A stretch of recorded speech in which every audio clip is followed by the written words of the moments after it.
Hey, thanks so much for tuning in to another episode of Natural Fertility with Dr. Jane. I, of course, am Dr. Jane, and today I want to talk to you about autoimmune disease.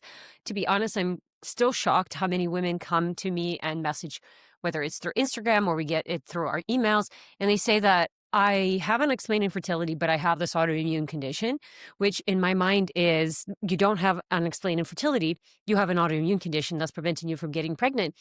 Now, whether that's Hashimoto's or Graves' or type 1 diabetes or literally any other autoimmune condition like endometriosis. And I know you're like, is endometriosis an autoimmune condition?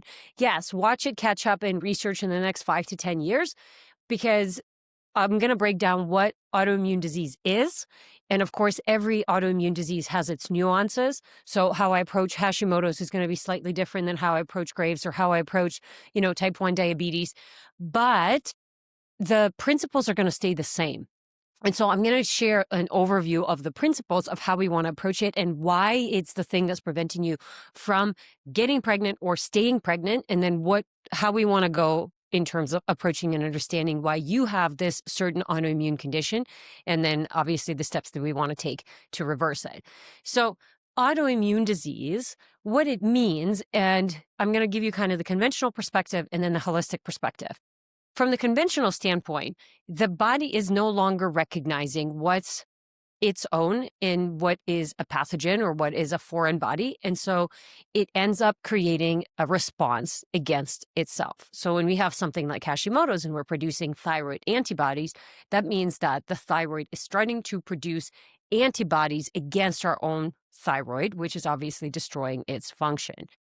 That is the premise of what is going on with autoimmune disease. Now, when you ask a conventional doctor, why would the body do that? For the most part, your answer is going to be it's genetics. Some people just have it. The body is just no longer, it's confused and it's not recognizing its own cells, and therefore it's attacking it.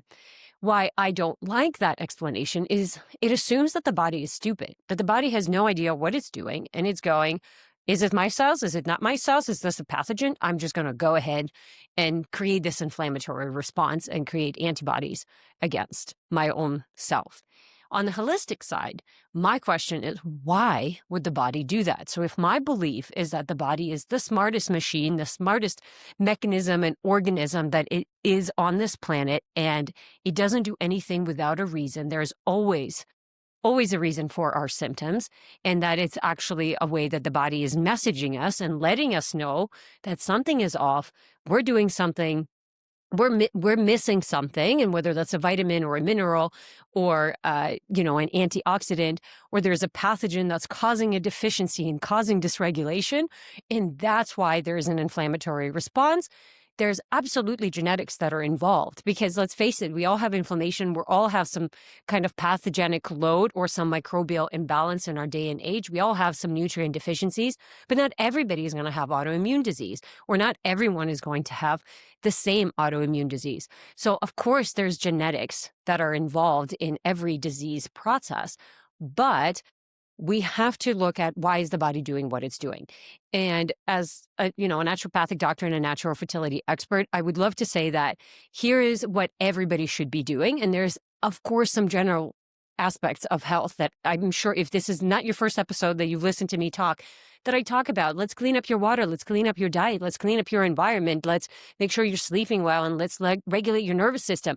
Those things will stay true, but the nuances in terms of your own genetic and your own nutrient deficiency and which pathogen is triggering your immune system, this is where the personalization comes into play. And I think medicine is just so individualized. And the fact that we have tried to make it not so, I think is really just behind whether it's the big pharma or any other big businesses where it's like, we just want to systemize it and we just want to make it easy for people to get better.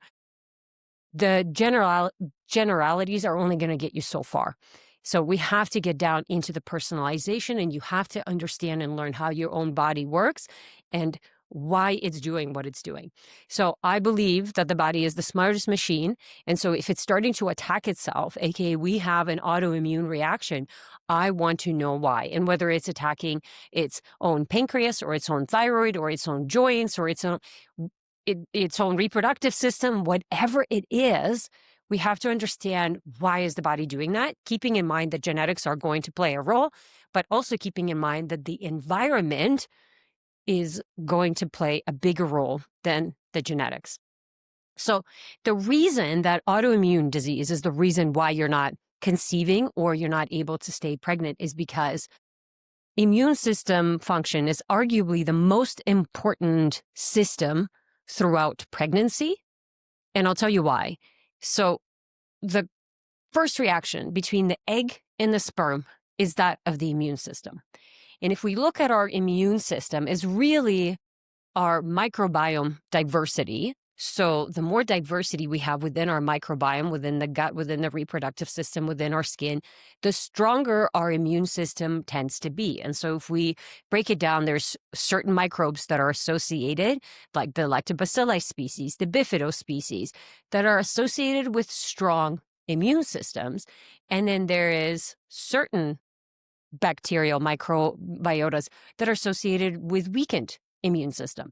So if we break it down to just the microbiome, and then we look at the fact that, well, the white cervical fluid has its own microbiome, the semen has its own microbiome, the uterus, the fallopian tubes, the ovaries, they're all differences and nuances within each microbiome.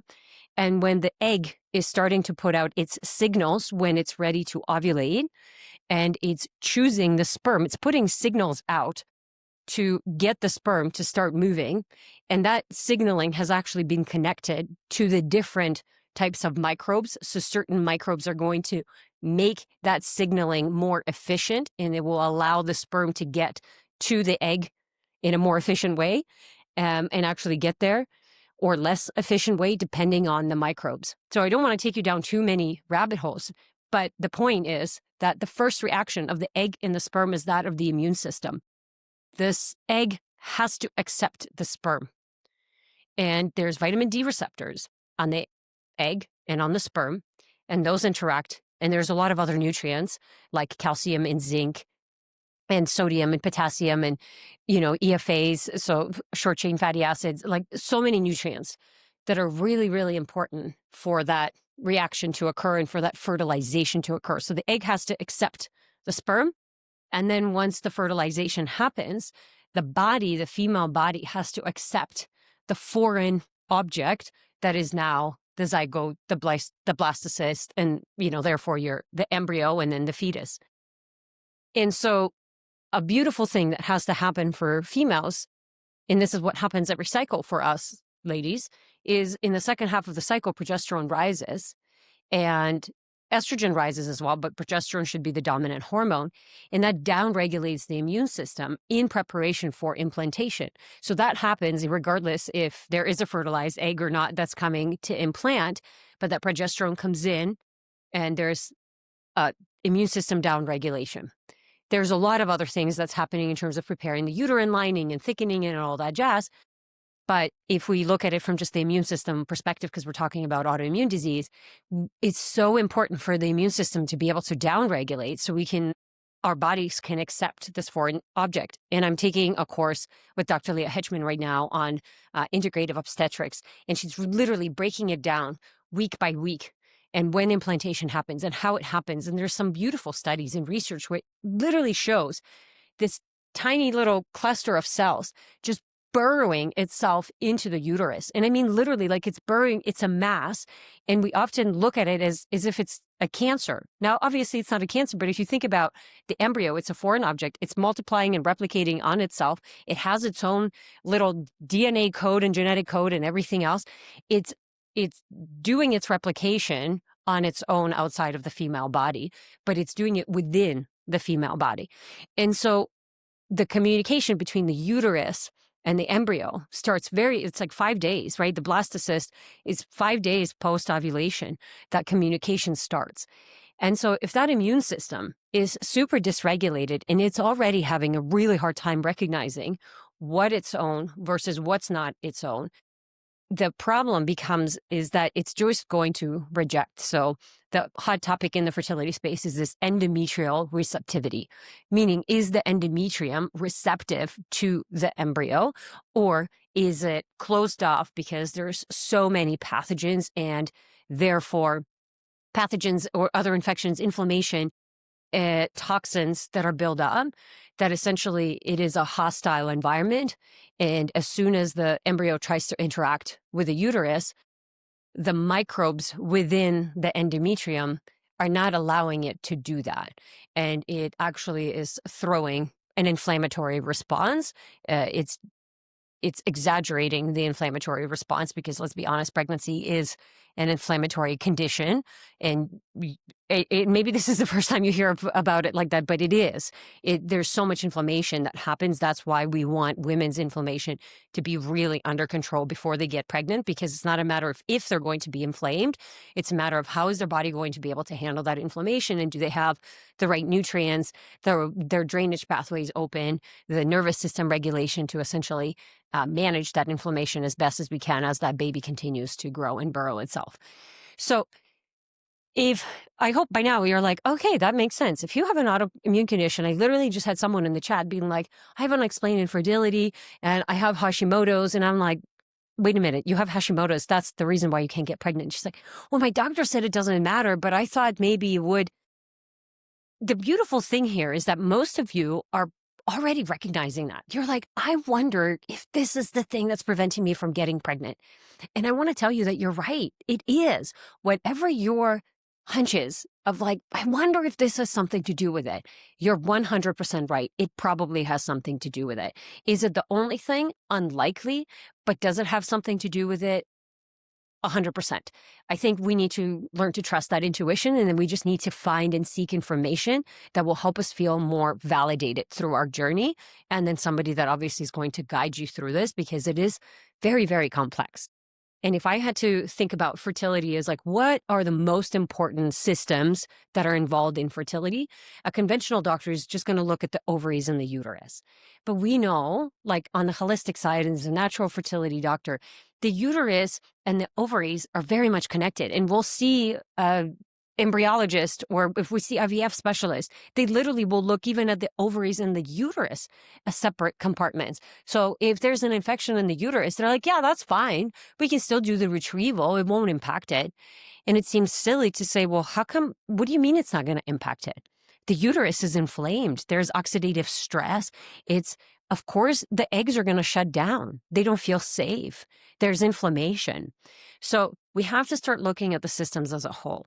So yes, obviously, in fertility, the reproductive system is really important. But what is governing the function of the reproductive system? Well, you have to look at the gut, you have to look at the liver, you have to look at the endocrine system, so your hormones and your brain function, because let's face it, it's your brain that tells the body to start to ovulate. It's your brain that dictates and assesses how much stress your system is under, and if we're going to produce cortisol versus we're going to keep it around, progesterone around, because we're not constantly stressed. And what about the blood sugar, and what about inflammation? And then the immune system is really high up there in terms of you have to have a resilient immune system, and you have to have an adaptable immune system. So if you feel like you're constantly getting sick, my question is, what's going on with your resiliency? Is it a nutrient deficiency? Is there a pathogen? Is there a toxin that's literally leaking all these nutrients from your body? And so you don't have this energy and vitality that you want to have, which of course is going to have a trickle effect on every other system, including how much stress your brain perceives, how inflamed you are, what's happening with your blood sugars, what's happening with your reproductive organs, what's happening with your gut. All of it is connected. And so immune system function, like I said, and hopefully by the end of this podcast, you're going to like truly believe that and know that it is the foundation in your fertility journey, because it is the first reaction of the egg and the sperm. And then the communication between the embryo and the uterus is dependent on the flexibility, adaptability, and the function of the woman's immune system. So when someone tells me they have an autoimmune condition, that is the reason you're not getting pregnant. Now, what I want to know is, why do you have that autoimmune condition in the first place? Why is the body so overwhelmed, so confused? And what do we need to do to help reverse it? Because it's absolutely possible, but we have to understand what's causing it in the first place. And this is where the personalization and individualization is important, because I tell you, I've had so many patients with autoimmune conditions, and not a single one of them had the same reason of why they were struggling with their autoimmune condition. So I'll tell you some of the physical aspects, and then I'll tell you some of the mental and emotional and kind of spiritual aspects that I see as a pattern in my practice. And again, what I will say is hopefully it just gives you a little bit of a light bulb and go, oh my God, no one has ever really explored this for me, as opposed to like, this is the reason that I have my autoimmune condition. I don't know. I'm just going to share from my experience. So from the physical standpoint, your immune system needs nutrients: vitamin A, C, E, selenium, zinc. We need protein, amino acids. It's immunoglobulins built from chains of proteins and peptides. So that's why having good muscle mass is really important for good immune system function. There's research that's showing and shows, and we could see this in practice as well, where if somebody has more muscle mass, they tend to get sick less often, and they get to overcome that sickness a little bit faster when they do get sick. And that is because their muscle is literally this reserve of protein that can be used whenever they need it. So when the immune system is shot and it needs immunoglobulins, which are made out of peptides, amino acids, the body can go and break down muscle and have this extra reserve. That's why you will lose muscle mass if you've been sick for a long time. But essentially, the more muscle mass that you have, the less frequently you're going to get sick, and the quicker you're going to overcome those issues, for the most part. Because, of course, there's the people who overdo it, and they're overtraining, and they're actually breaking themselves down. So even though they look muscular, they're actually quite depleted. That's a podcast, that's another podcast. But if you need these nutrients, and so if the body doesn't have these nutrients, the vitamin C, A, C, selenium, zinc, the protein, then the question is, well, are you absorbing it? Are you actually getting it in? Are you absorbing it? So when you eat those things, is your body able to break it down and use it in the appropriate way? Or is it being used up too quickly? So let's say there's inflammation, there's autoimmune disease, there is a pathogen, there is a toxin that the body is desperately trying to keep up with the demand of the pathogen, of the toxin, of the leaky gut. And so you just need so many more nutrients. And this is where in the functional medicine world, if you're only addressing the nutrient deficiencies, you're probably missing 50, if not 75 or 85% of the equation, because the nutrient deficiencies are usually caused by some kind of a toxicity, some kind of pathogen, some kind of nutrient deficiency. And sometimes it's mental and emotional. I'll talk about that in a second. So as we are looking, every person, the theme with autoimmune disease, when I know someone has it, this is what I'm looking for, and this is what I see in practice, is I know that there's going to be a high pathogenic load or environmental toxic load. So I know that the immune system is overloaded.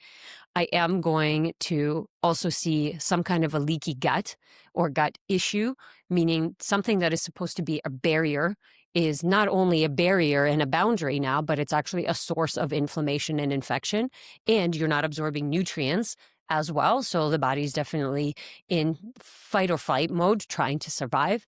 And then the third thing is high stress or some kind of trigger. Now, I used to say, like, when did this happen? When did you have a diagnosis? And I've met a lot of people, my patients, who have had all of a sudden they had a diagnosis like 2 or 3 years ago of Hashimoto's, or they didn't even know they had it, to be honest. They only found out because they started trying to conceive and they ran some thorough lab work and was like, oh, I guess I have Hashimoto's. Or worse, they've had 2 or 3 miscarriages or 4 or 5 miscarriages. And then it's like, oh, do you know that you have these elevated antibodies, or do you know that you have these issues? So a lot of the times we don't actually know when the disease started. So I kind of say, what is the overarching theme of this person's life in terms of the level of stress that they have been under and their nervous system regulation or dysregulation? So what we tend to see is that the person has had either a stressful upbringing or a stressful period in their teenage years or in their 20s, or something that has just accumulated over time where the nervous system has continued to felt more and more and more overwhelmed. And then you add the pathogens and you add the leaky gut, and the body goes, I don't know what's what. I'm freaking out. And so even when the body is quote unquote attacking itself, it's still desperately trying to self-correct. It just can't because it doesn't have the tools that it needs. So that's why I say the symptoms are always telling me, like, what's going on here? Why does the body not have the tools that it needs in order to be able to essentially heal? Because it has this capacity to heal. And so there's a lot of testing that we do. We have to identify what's the toxin, what's the pathogen, what's the nutrient deficiency. So from the physical standpoint, we're always going to address the leaky gut. We're going to address the nutrient deficiencies. And while we're addressing those, we're going to address the pathogen. So whether it's something like a ureaplasma on the vaginal microbiome, or a parasite on the stool microbiome, or whatever bacterial overgrowth on the stool microbiome that we're seeing, or even in the blood when we're testing and we're looking at EBV or CMV or HSV, like all of these, or even long COVID now. The point is that there is pathogenic load that's really high and the body's not managing it and it needs help. And so we need to know what the pathogen is so we can actually treat it. But the body needs to have enough energy to overcome the pathogen. And this is where you gotta know what nutrients you need. You gotta heal the gut. So you gotta support methylation. So then the body has the energy to actually overcome the pathogen. If I take you over to the mental, emotional, and kind of spiritual side, if I think about the function of the immune system, what does the immune system do for us? It's our barrier, right? It's the boundaries. It's something that either allows information in or doesn't. It accepts it as its own or it doesn't. And I find that women, and yes, there's men who struggle with autoimmune disease as well, but of course there's a lot more women. The women who are struggling with autoimmune disease, and even if the men, I can put them in this category as well, there has been a lot of breaking of their boundaries and a lack of being able to therefore set it. And so whether that's when they were a kid, and you could look at and say there's something like sexual abuse, but it could be as simple as there was very little boundaries in the family. They didn't really know who they were, what their function was. There was a lot of stress. Nobody really recognized or saw them for who they were. And again, this is where I think the genetics is going to come into play. And if you're someone who was essentially born with type 1 diabetes or some kind of autoimmune condition, now I'm very much looking at what was going on during pregnancy, what was going on in those first few years of development, what was mom's health like, what was dad's health like, looking into the history, because when someone is born with it, it's very much what has been passed down. And so that very much, yes, there's probably a toxic load. Yes, there's still inflammation. Yes, but their programming and the methylation and the genetics, there'll be a lot more self-correcting of the actual genetics as opposed to just cleaning up the pathogens. And so the reason that I like to bring up the mental and emotional spiritual component is honestly one of the things that I think makes me really successful in my practice is when someone sits down in front of me, I'm not just going to look at their physical body and I'm not just going to take their history down for the last 5 years. But what I want to know as a practitioner and just as a human being is like, what has this person really been through? And what are their struggles physically, mentally, emotionally, spiritually? And then when I take a look at the history of the pregnancy for the mom and just the health of the mom and the child history, that 0 to 5, then it gives me an opportunity to also understand what were they given to start with? Like, what was their starting point? Because I'll tell you, I have patients who have been exposed in utero. They've been exposed to drugs and alcohol and smoking. And like, it's amazing the fact that they're here, because now that I know everything that needs to happen in order for pregnancy to be successful, it's really incredible that despite the fact that they had these really harsh exposures, they're still here and they're still quote unquote thriving.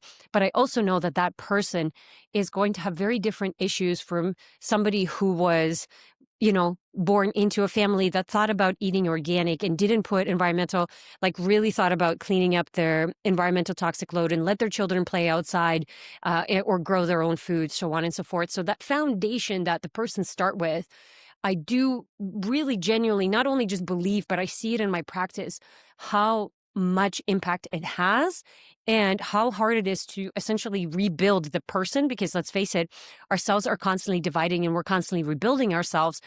So if the body isn't changing, that means like you're putting a lot of effort, but the body isn't changing. It's likely that maybe you're not noticing the changes, or you're actually doing something that the body doesn't need at this moment in time.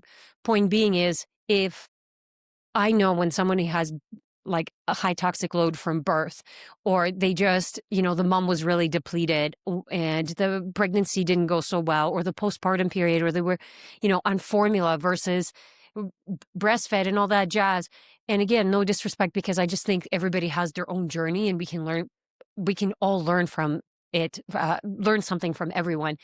The point being is, how I approach that case is going to change, because then I'm looking at what are the mitochondrial DNA, what are the genetic things that got downloaded that we do have influence over versus we no longer have influence over. And I do think that we have influence of a lot more than we think. And I've seen some incredible things. So I'm never going to disregard the body. And I've seen people who were told they have ulcerative colitis and they'll have it for the rest of their life. And literally were off medications within 6 months and completely brand new person. So I've seen a lot of really wonderful things. How far the body will go, I think, will highly dictate on your own belief into your system, and how far you want to deep down into traumas and understanding your family past and genetic rewiring. And there's all sorts of kind of therapies around that. And then obviously just the physical aspect of it all, from the supplements, the lab testing, working with a practitioner, not giving up, so on and so forth. So I bring it up because I think we cannot just acknowledge the physical body with any disease. And with autoimmune disease, if you think about the function of the immune system, and when someone doesn't have that good boundaries, or those boundaries have constantly been broken and they don't actually know who they are, or they've been broken down. And so that resiliency is really, sometimes we just call them people pleasers, but it's like, are you a people pleaser, or you have no idea who you are? And so you just don't mind doing whatever everyone else is doing because you're just easygoing, right? It's like, are you easygoing or are you lost? There's kind of two different schools of thought, because you could genuinely be easygoing, but I do see a lot of people who are actually just lost and confused, and they don't know who they are, and they don't have very good boundaries. And so that ends up in showing up in the body in different ways.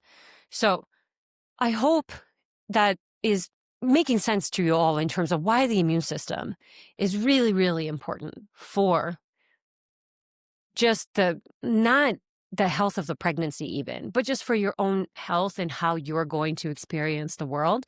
And the overview for you to understand that we got to do lab testing. We have to understand what the pathogen, the toxin, whatever it is, like what is causing the issue.